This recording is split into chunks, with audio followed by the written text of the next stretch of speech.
복잡한 세상 소식 대신 공부해드리는 대공전으로 시작합니다. 내년 대선을 앞두고 다양한 이슈들이 쏟아지고 있는데요. 낯선 용어들도 참 많이 접하게 됩니다. 최근에는 후발주자로 나선 대선 후보들을 두고 캐스팅 보트를 쥐고 있다는 표현을 종종 보게 되는데요. 오늘 대공전 바나나 보트, 모터 보트는 들어봤는데 캐스팅 보트는 뭐야 하시는 분들을 위해서 준비했습니다. 캐스팅 보트 도대체 어떤 보트인지 밑줄 쫙쫙 그으면서 알아보도록 하겠습니다. 대신 공부해주는 남자 한국인사이트연구소 전민기 팀장 연결돼 있습니다. 안녕하세요. 네, 반갑습니다. 전민기입니다. 예, 오늘은 목소리가 굉장히 밝고 활기찬데요? 어제 어두웠나요? 늘 좀 뭐랄까요, 졸림이 묻어나오는 목소리였는데. 아닙니다. 아무튼 밝은 목소리 반갑고요. 네. 자, 오늘 그 주제가 캐스팅 보트입니다. 먼저 사전적인 의미나 어떤 의미를 내포하고 있는지 좀 알아볼까요? 네, 그 사전적 의미는 가부가 동수일 때 행하는 의장의 결정 투표 이렇게 나와요. 예. 네, 의회에서 두 정당의 세력이 비슷할 때 그 승패를 결정하는 제3당의 투표인데 아하. 좀 쉽게 풀어 얘기하면 정치 용어로 주로 사용이 되죠. 예. 이제 예를 들어 여야가 표결을 하는데 양쪽의 표가 같을 때 결과를 결정하게 되는 표입니다. 그래서 예. 의회에서 가부 동수일 때 결정을 좌우하는 의장의 결정권을 의미하고요. 예. 그 정당 의회나 그런 합의체에서 결정하기 위한 의결하는데 여당과 큰 힘을 지닌 야당의 찬성과 반대가 동일할 때 예. 예를 들면 군소정당 이렇게 제3당의 표 때문에 결론이 나게 되거든요. 아하. 이럴 때 이제 그 제3당을 캐스팅 보트라고 하죠. 그러니까 한마디로 좀 정리하면 여야가 좀 비슷한데 그런 의견들이 비슷할 때 군소정당 등 제3당의 표에 의해서 이제 결정이 되는 그런 상황이군요. 그렇습니다. 예. 그래서 20대 국회 상황을 한번 좀 예로 들어볼게요. 예. 당시 이제 국회 선진화법 개정안이라든지 서비스 산업 발전 기본법, 노동기업 5법 이 쟁점 현안 두고서 거대 양당의 의견이 굉장히 예. 팽팽히 맞서고 있었어요. 음흠. 당시 그 투표 결과를 보니까 여야 각 진영 최종 의석수가 새누리당이 122석, 예. 더불어민주당이 123석, 국민의당이 38석, 정의당이 6석, 무소속이 11석. 그러니까 이 두 거대 양당이 모두 과반 의석을 확보하는 데 실패하게 돼요. 아하. 그래서 당초에 이제 찻잔 속의 태풍에 그칠 것이다 이런 예. 전망이 있었던 국민의당이 20대 국회를 좌지우지하는 캐스팅보트 역할로 굉장한 주목을 받게 됩니다. 그래서 국민의당이 선택하는 쪽이 이제 결정이 되는 모든 사안이 그런 상황이 되다 보니까 아하. 국민의당의 목소리와 예. 또 국민의당을 끌어들이기 위한 양당의 노력들 이런 것이 굉장히 커지는 그런 예가 가까운 시기에 있습니다. 말씀하신 대로 20대 국회 떠올려 보면 국민의당이 굉장히 또 중요한 역할을 했었습니다, 당시에. 맞아요. 예. 요즘 그 국민의당 안철수 대표가 대선에 출마하겠다 이렇게 밝히면서 캐스팅 보트가 되느냐 마느냐 이렇게 또 이야기되고 있잖아요. 네. 선거에서는 사전적 의미와 좀 다르게 적용되는 거 아닙니까? 조금 다른데요. 예. 이 선거에도 캐스팅 보트가 존재하죠. 한국에서는 그 지지 정당이 좀 명확하지 않은 충청도나 수도권을 캐스팅 보트 지역이라고 우리가 이제 표현을 하죠. 예. 그리고 이제 지지하는 정당이나 정치인이 없는 부동층, 이 스윙 보터라고 하는데 선거 결과를 좌우하게 되는 바로 예. 이 캐스팅 보트로 선거 앞둔 후보자들이 간과해서는 안 되는 그런 중요한 결정 요인으로 작용하거든요. 그 최근에도 국민의당 안철수 대표가 지금 대선 불과 4개월 남겨놓고 대선 출마 선언을 공식화했잖아요. 예. 그러면서 또 캐스팅 보트로 큰 이슈가 되고 있습니다. 그 최근에 실시된 대선 후보 가상 대결 여론조사를 보면 1, 2 후보가 아시겠지만 오차 범위 내에서 혼전 양상 보이고 있어요. 예. 그래서 이 제3지대 후보들이 독자 노선을 걷느냐 혹은 거대 양당 세력과 손을 잡느냐에 따라서 예. 사실은 또 대선판이 굉장히 출렁일 여지가 있고 예. 이분이 누구와 손을 잡느냐에 따라서 또 그 결과가 확연히 갈릴 수가 있기 때문에 이런 상황일 때 주요 인물을 선거의 캐스팅 보트다. 우리가 이렇게 표현을 합니다. 그렇군요. 그 안철수 대표가 말씀하신 것처럼 대선 출마 선언을 공식화했습니다. 그러면서 여야의 입장이 좀 복잡한데 예. 안철수 대표 좀 번외로 어차피 뭐 시사 프로그램 네. 많이 또 출연하시잖아요. 예. 완주할 거라고 보십니까? 글쎄요. 본인은 지금 완주한다라고 이야기를 한 상황인데 예. 제가 볼 때는 정치적으로 좀 입지를 다지기 위해서는 결국엔 한쪽 편을 들어주지 않을까. 뭐 이 개인적인 예상입니다. 저는. 예, 알겠습니다. 조세팡님께서 유튜브로 전민기 팀장님 방송이 더 늘었나요? 목소리가 밝아졌다고. 오랜만에 아침을 먹었어요. 식사를 하셨어요? 네네. 예, 예. 그리고 애플리케이션으로도 바라기님께서는 전민기 팀장님 얼굴이 궁금해서 유튜브를 찾아봤는데 잘생겼더라고요. 라고 하셨네요. 이제 많은 분들이 그 부분에 놀라시더라고요. 뭘요? 잘생겼어. 괜히 물어봤네. 자, 그 스윙보트라는 영화도 있지 않습니까? 네. 미국 대통령 선거에서 유권자 한 명을 두고 2표로 대통령 당선이 결정되는 내용인데 스윙보트도 비슷한 내용 아닙니까?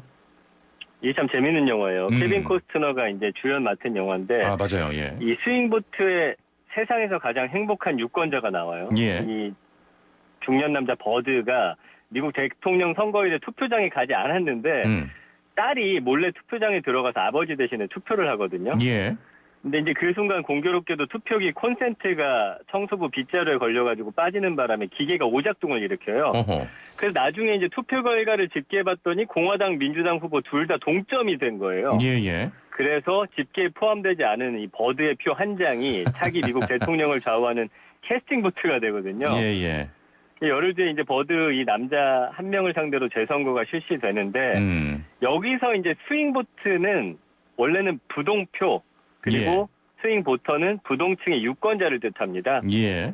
그래서 이제 지지 정당이나 후보 결정하지 못해서 플로팅 보터라고도 하는데 미국에서는 이 스윙 보트가 많은 줄 스윙 스테이트라고 불러요. 예, 예. 그리고 이제 숨은 유권자 의미하는 베일 보터라는 말도 있는데 자신의 선택을 드러내지 않는 사람들이고 선거 결과를 좌우하는 캐스팅 보트가 될 수 있다는 거죠. 예. 그러니까 내가 어느 쪽을 지지하지 않는 분들이 사실은 양쪽이 팽팽하게 맞서고 있을 때 예. 어느 결정을 하느냐에 따라서 그 사람이 이제 대통령이 될 수 있기 때문에 이분들을 이제 스윙 보터라고 하는 거죠. 예, 예. 우리나라에서 실제로 2008년에 치러진 재보궐선거에서 단 한 표 차로 당락이 결정된 사례가 있거든요. 예.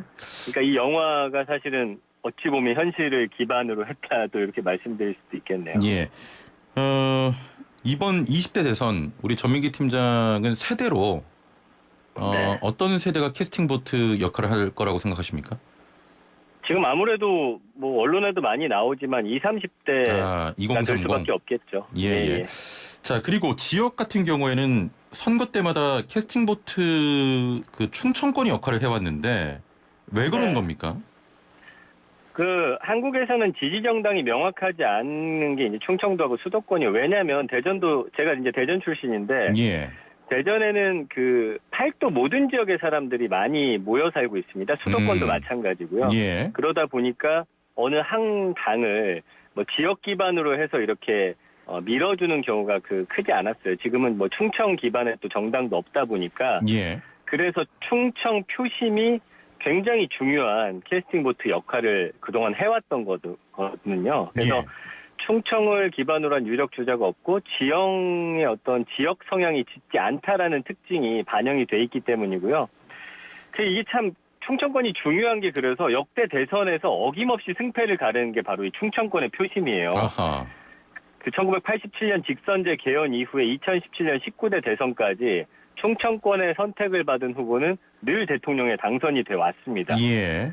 뭐 13대 대선에서 경북 기반으로 한 민정당의 노태우 후보, 경남이 근거지였던 민주당 김영삼 후보, 또 호남을 텃밭으로 삼은 평민당의 김대중 후보, 그리고 이때 충청 출신의 김종필, 신민주공화당 후보가 있었죠. 예. 이때 이제 맞붙었었는데 지역 대결 4자 구도가 형성되면서 충청권 표심이 JP에 몰렸던 전례가 그렇습니다. 이 징크스의 유일한 예외예요. 어허.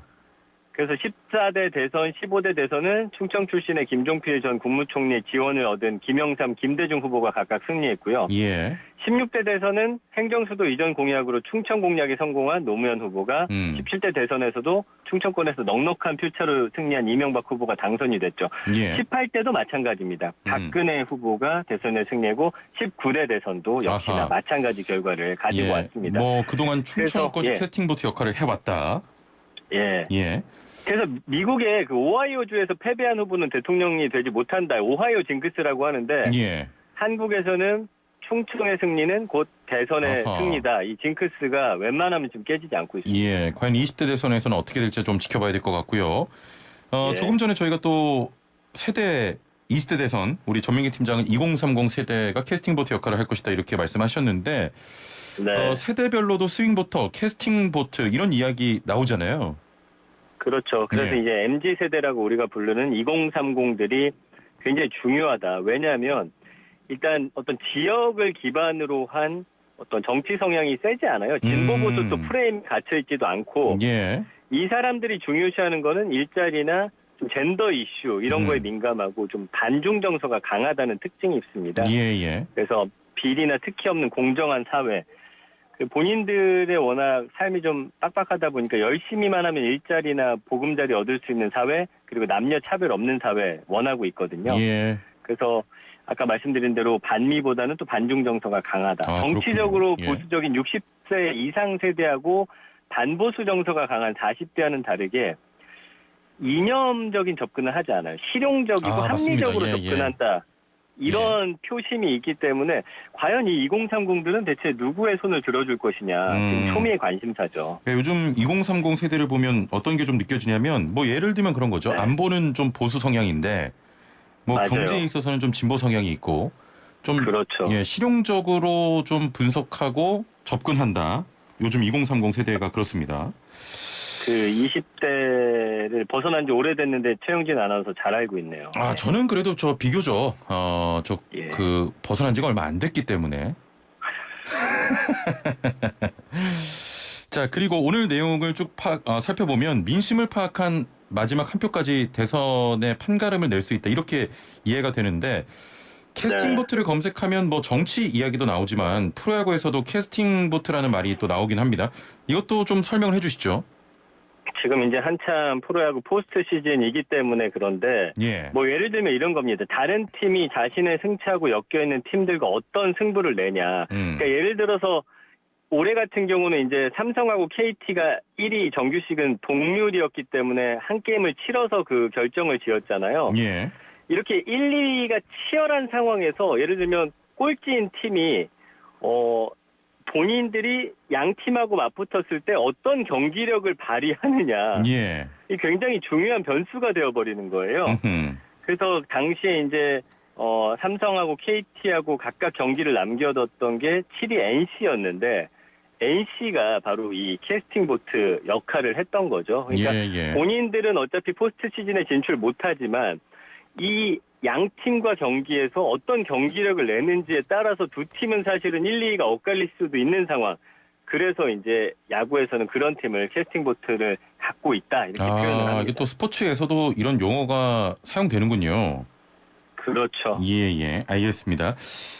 참 오늘 좀 새로운 내용들 자세히 살펴봤는데 오늘 아마 들으시는 분들도 이 캐스팅 보트라는 용어 오늘 완전히 이해를 하셨을 것 같습니다. 자, 팀장님 오늘 말씀 여기까지 듣겠습니다. 감사합니다. 네, 슬라생 포중에 한국인사이트 연구소 전민기 팀장이었습니다.